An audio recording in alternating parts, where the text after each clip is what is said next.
খবরটা আরো আইব তো দেখেন কি আপনি দেখেন তো আমি তো জানি চিনি প্রেসিডেন্ট মতিলাল দেববর্মা চিনি এক্সিকিউটিভ মেম্বার আসিরাম মিয়া সবাইকে নমস্কার। আমরা টিওআইপিসি থেকে আজকে প্রেস মিট করতে যাচ্ছি। গত 22 নভেম্বর দিল্লিতে আমরা A K Mishra adviser minister of home affairs north east India ওনার সঙ্গে দেখা করি। ওনার সঙ্গে দেখা করে আমরা একটা ডেপুটেশন দিই এবং মেমোরেন্ডাম সাবমিট করি।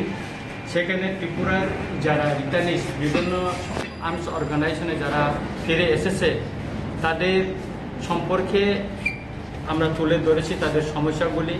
এটার ভিতরে সবচেয়ে বড় সমস্যা হচ্ছে যারা সিআরপিএফ, বিএসএফ, আসাম রাইফেল এবং আর্মির কাছে যারা সারেন্ডার করেছিল তাদেরকে পুলিশ রিকগনাইজ করেনি, যার জন্য তারা আজও প্রায় সারেন্ডার করার 20-25 বছর পরেও তারা আজকেও কোনো বেনিফিট পায়নি।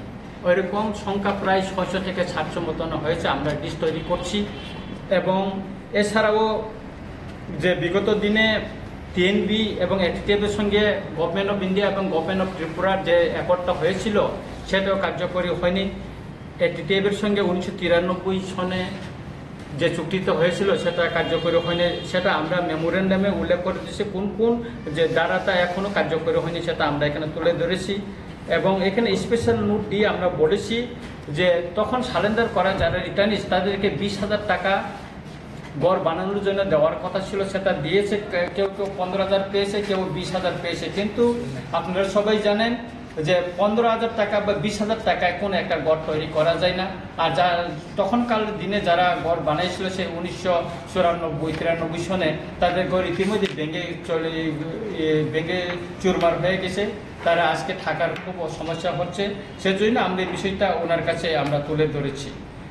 এবং এছাড়াও টেনবির যে চুক্তিটা, টেনবির চুক্তির আরও 3টা দ্বারা এখনও কার্যকরী হয়নি। সেটা হচ্ছে 1960 সনের Tripura land revenue and reform act 1960 অনুসারে যেটা বেআইনি হস্তান্তরিত জমি, যেটা নন ট্রাইবেলের কাছে ট্রাইবেলের জমি হস্তান্তর হয়েছিল সেটা রিটার্ন দেওয়ার কথা, সেটা ফেরত পায়নি।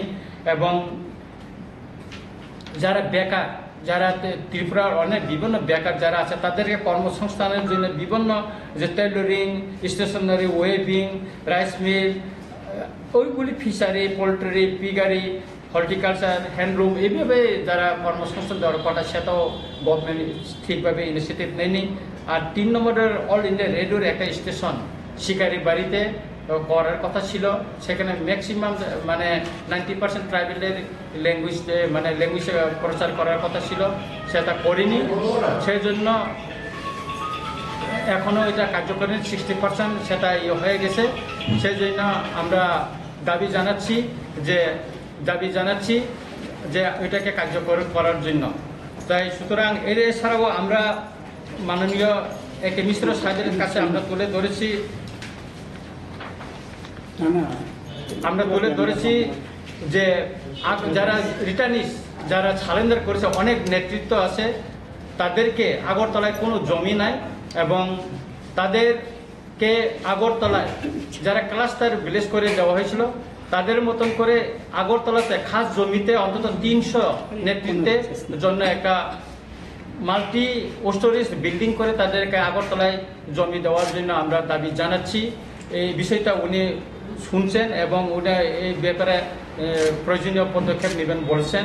এছাড়াও আমরা বলেছি একটা মডেল ভিলেজ, যেগুলি গ্রামে এখনও বসবাস করছে অনেক সারেন্ডার রিটার্নিস্টরা, তাদেরকে মডেল ভিলেজ করে 2.5 কানি বা 100 শতক জমি দিয়ে গড় তৈরি করে মডেল ভিলেজ করে দেওয়ার জন্য সেটাও আমাদের মেমোরেন্ডাম আমরা উল্লেখ করেছি।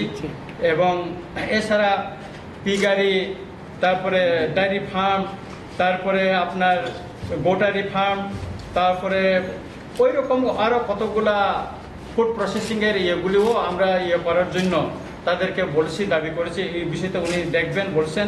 এছাড়া সোলার পাওয়ার গ্রিড করে গ্রাম অঞ্চলে পাওয়ার দেওয়ার জন্য আমরা দাবি তুলেছি আর কি। বিষয়টা উনি দেখবেন এবং ওই দিনে 22 তারিখে আমরা ত্রিপুরা ভবনে মাননীয় মুখ্যমন্ত্রীর সঙ্গে দেখা